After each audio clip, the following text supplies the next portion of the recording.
ये दिन और रात कैसे बराबर होते हैं, है ना? ये आपको दीदी लोग बताएंगे, है ना? चलो पहले कौन तैयार किया है, बता जल्दी से। जल्दी आज दिन 23 सितंबर, दिन और रात बराबर क्यों होते हैं, हम आपको उसके बारे में बताना चाहते हैं। आज सूर्योदय का समय और सूर्य अस्त का समय दोनों बराबर होंगे। दिन और रात दोनों बराबर होंगे। ये हमारी पृथ्वी है। जैसे कि आप सभी जानते हैं कि पृथ्वी अपने अक्ष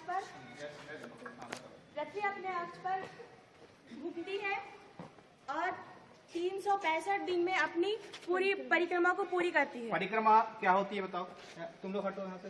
पृथ्वी एक अंडाकार मार्ग से होते हुए सूर्य का एक चक्कर। तुम हटो यहाँ। चलो मान लो सूर्य है ना?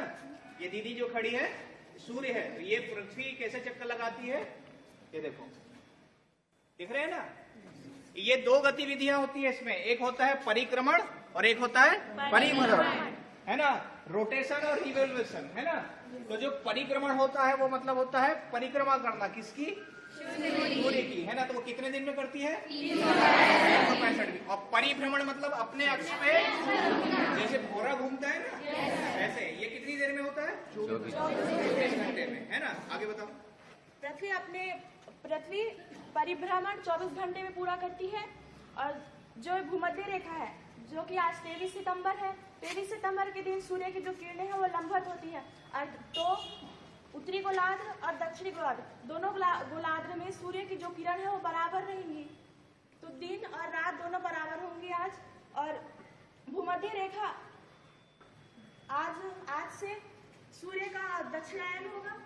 तो शरद ऋतु की आज से समाप्ति है और बसंत ऋतु आज से शुरू होगी।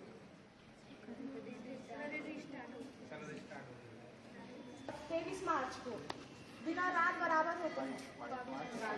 ठीक है, 22-23 है ना आगे? ठीक है, बहुत बढ़िया दीदी के लिए।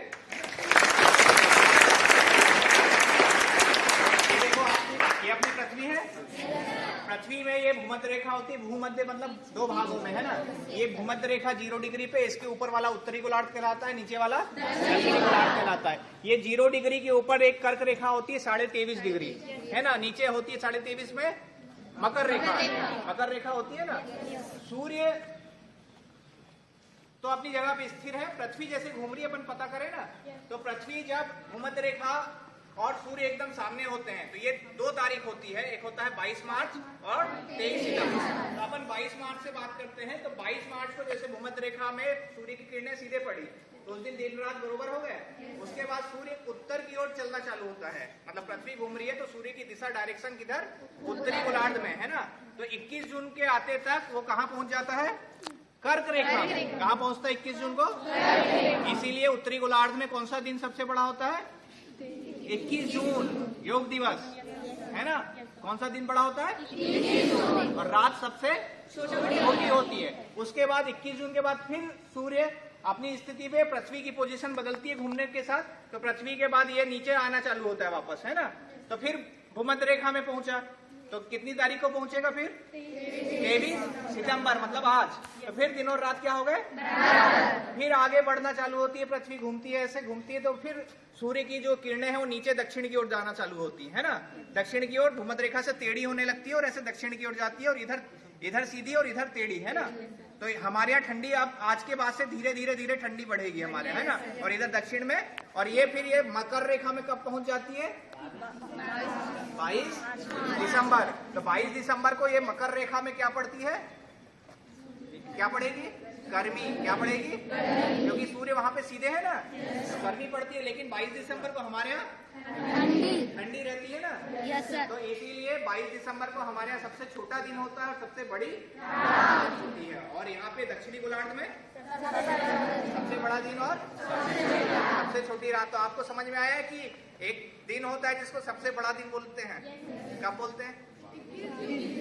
21 जून को उत्तरी गोलार्ध में, और दक्षिणी में 22 दिसंबर को। एक और फेस्टिवल होता है जिसको बड़ा दिन भी बोलते हैं।